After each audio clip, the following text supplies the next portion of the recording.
It's a powder day, woo! Want to get better footage of yourself or your friends while skiing? I've got some tips for you.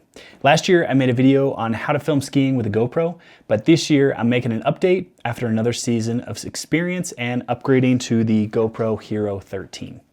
I have some new suggestions, some mounting tips, and stick around to the end for some money-saving bonus tips. As usual, any gear will be linked down in the description, so go check it out. My name is Mark Bergering. I'm an adventure photographer and filmmaker. Here on YouTube, I help thoughtful photographers simplify their gear, elevate their vision, and shoot with purpose. Subscribe if you don't want to miss our weekly videos. Most of the tips I gave in the last video are still relevant, so if you haven't seen that yet, I'll link it at the end of this video. First, we'll talk through the changes I've made, then we'll go through some mounting tips, some settings, GoPro Hero 13 updates, some recommendations, and lastly, some money-saving tips. All right, so this year I upgraded to the GoPro Hero 13 mainly for two reasons: the magnetic mounting system and the auto lenses. Now, the magnetic mounting system can also be available on the Hero 12 if you get a third-party modification, which I'll link down in the description. And it's also available on some other action cameras. All right, so let's talk through some mounting tips and my most used mounts. So lately, as I mentioned, I've been using the GoPro Hero 13, which has this awesome magnetic mounting system. So what that allows you to do is you can put your mount here on top of your helmet, pop it in, and then let me take this off. You can forget the little two-prong system, as the system now allows you to just snap your GoPro right on and it's locked in. So the coolest thing about this is that it's no longer having to unscrew and rescrew in this thing. So you no longer ever have to worry about whether it's in the right tilt angle. So once you find the tilt angle that you like, you can simply pop it off with the magnet and pop it back on, and it's always locked in at that angle. No adjustment needed. The key to getting this angle dialed in is to use your smartphone, connect it to the app on the GoPro, look on your screen, see if you like the angle, adjust it, and then tighten it down and lock it in, and then the magnetic mount will just be set. Initially, I was hesitant to upgrade from the GoPro Hero 12 to the Hero 13 because I thought it's using the same sensor. It's almost exactly identical in so many ways, but having this magnetic mount system has been a huge upgrade. So if you're considering it, I would recommend upgrading, or simply get that adapter that goes on the bottom here and allows you to mount your Hero 12 magnetically. All right, so let's talk through my most used mounts. As I mentioned, the helmet is number one. I've been using that a lot. It's really simple, it's reliable, it's fast and easy, because I'm always wearing a helmet when I'm skiing.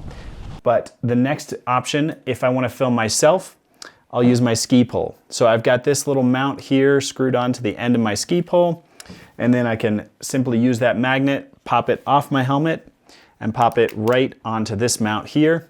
And once I have this angle dialed in, similar to my helmet, it never moves and it always stays in the same spot. So that gives me the ability to use this as a selfie stick and not have to carry a separate pole. But if you're a snowboarder or you just want a longer pole, you can also use a selfie stick like this. And the great thing about this one is from Sandmark is that it is quite long, a bit longer than the average ski pole. As you can see here, it's got like an extra foot of reach, and it also doesn't have the sharp point on the end. So if you're filming somebody else and you want to stick this out towards them to get closer to them without skiing right on top of them, you don't have the opportunity to stab them with your ski pole. So this is a little bit safer if you want to film your kids or your friends and not worry about that. So I've got helmet, ski pole, regular selfie stick style pole, and then I also have been experimenting with this little clamp mount, which I put on the end of my ski, and it provides a pretty cool angle. Initially, I was a little skeptical about whether this would work, but it actually worked quite well.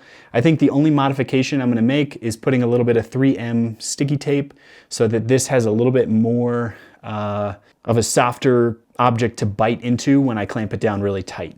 Because it stayed on pretty well, but it would wiggle a little bit, and over time it would loosen up. So I think if it had something a little bit firmer to clamp into, that would give it a little bit of like softness before it bites down, I think this is going to be a fun mount to keep experimenting with. Now, some mounts that I'm not using are the chest mount. I just found that having the harness over my layers is just annoying. I don't like the way it looks. I don't like the way it is constantly restricting whether or not I can take on or off a jacket.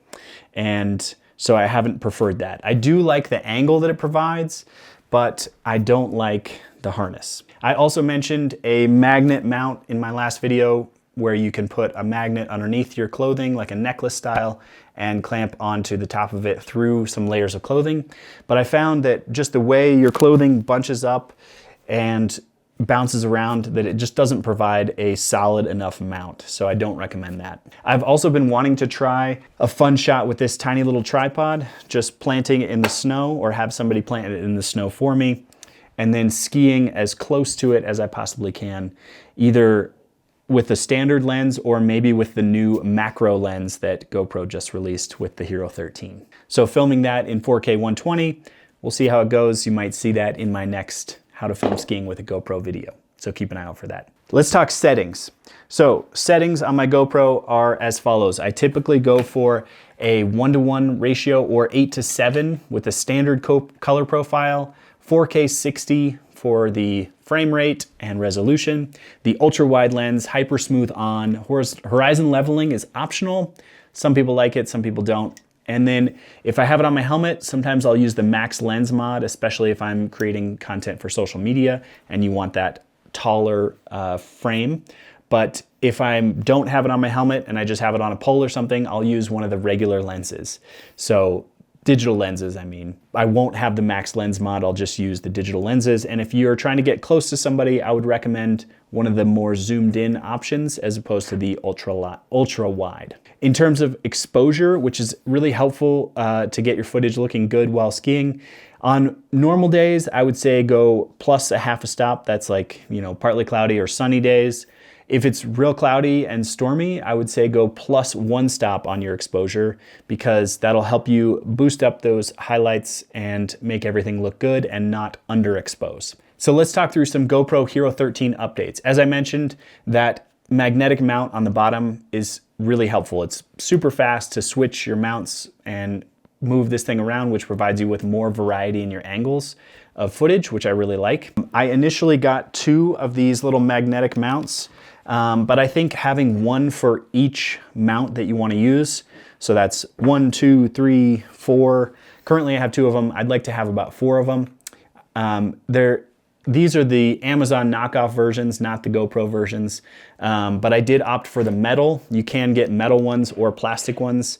The metal ones have been super durable and they feel really solid. I was initially concerned that there would be some wobble in there, but they feel great. So I was happy with that. Initially, snapping on and off, there's like a locator pin and you have to get it just right, which can be tricky if you have gloves on and it's on your helmet.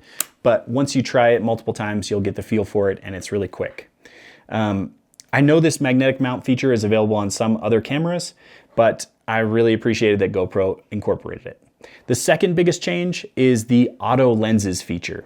So GoPro originally had the max lens mod and you could in the software switch it on and off, and if you forgot to leave it on or off when you didn't match that with the lens, it would warp your footage and make everything look really distorted.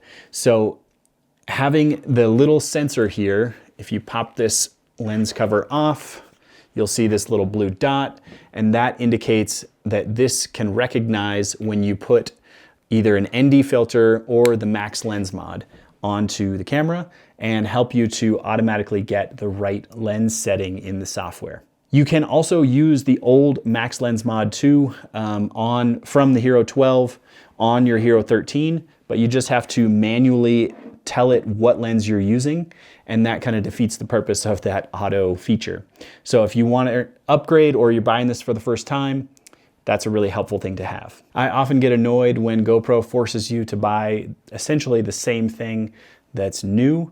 and pay full price when they release it. But in this case, it is kind of providing a helpful user interface. So take it or leave it. And I was wondering, do other action cameras have auto sensing lenses? Let me know in the comments if you have any knowledge of that. I would love to hear. I've been a GoPro user and I haven't experimented much with other cameras, so I would love to hear that. The third biggest change that GoPro made is the battery. So unfortunately, the battery is no longer backwards compatible, but it does have a larger capacity, and it appears that it lasts significantly longer. Upgrading from the original blue batteries to the white batteries when they released those, it was a big upgrade, and this feels equally as significant.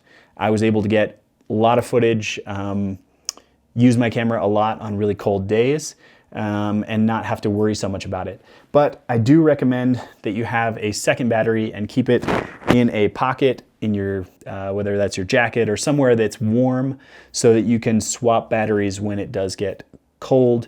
It tends to tank the performance a little bit. The fourth biggest change with the Hero 13 that I wasn't expecting is now when you get home, you can simply open the battery door, plug in a USB-C, it'll turn on, and it'll automatically connect to your Wi-Fi and upload your footage to the cloud. This was super helpful. I didn't expect this feature.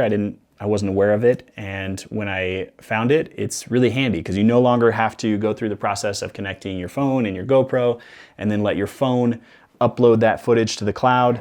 It just goes straight from your GoPro to the cloud, and then you'll have access to it on your phone and you won't have those files clogging up your phone. A couple other little things worth mentioning.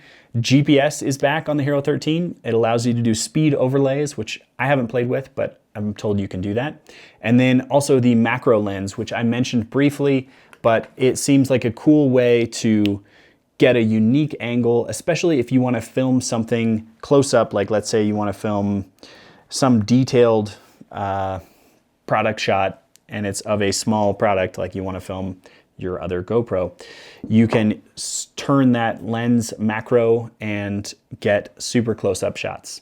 I like that, and I appreciate that GoPro is thinking through that. In terms of products, I wanted to give a quick shout out to Sandmark for sending me this selfie stick along with the variable ND filter kit that they sent. And this can go right on the front of your GoPro, right on there. And then it gives you the ability to, oops, got it crooked, gives you the ability to adjust and get that ND filter look with a highly variable ND. That allows you to get that motion blur that makes your footage look a little bit leveled up from the standard GoPro footage. In addition, with their kit, they sent me this pair of goggles, which has magnetic interchangeable lenses.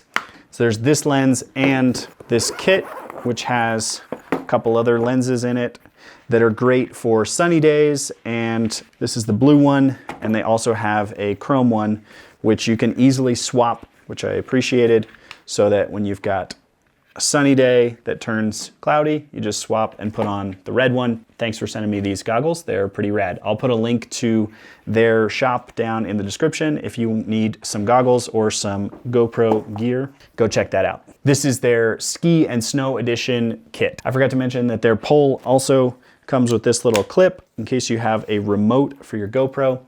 Really easy to control it. I typically use the voice control since I don't have a remote, but if you do have a remote, that's a cool way to control your GoPro when it's all the way out on the end of the selfie stick. All right, let's talk through some money-saving bonus tips for filming skiing with your GoPro. So initially, I was a little frustrated when I saw that this little lens cover is different between the Hero 12 and the Hero 13. But after doing a little research, I figured out you can swap these and put the original on, and that allows you to mount all your ND filters and other products that would fit onto this. Like I have a whole kit of ND filters and other filters for underwater.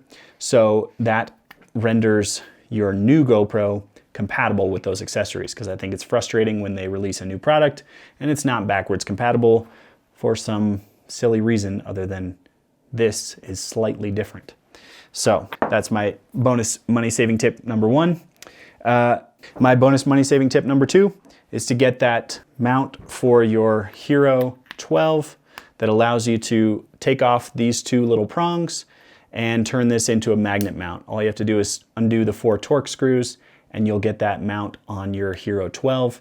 I'll link down to that product in the description. My third money-saving tip is to buy used. So when the Hero 13 was released, $350, $400, whatever the price was, it's now on eBay down to like $250, and the Hero 12 is only selling for like $210-ish. So you can easily upgrade to the Hero, from the Hero 12 to the Hero 13 for not very much money if you just wait until about 5 to 6 months after the release of the GoPro, when the prices come closer together and you can make an easy upgrade. I tend to do that every season and get a new GoPro, get all the new features for somewhere less than $100. In conclusion, I hope those tips were helpful. If you have any questions about how to film skiing with your GoPro, leave a comment down below. If you want to see some of my ski footage, go over to my channel and check out the recently released director's cut of the Liberty Skis shoot that I did. Next up, go check out the first video in this series on how to film skiing with your GoPro. I will see you over there.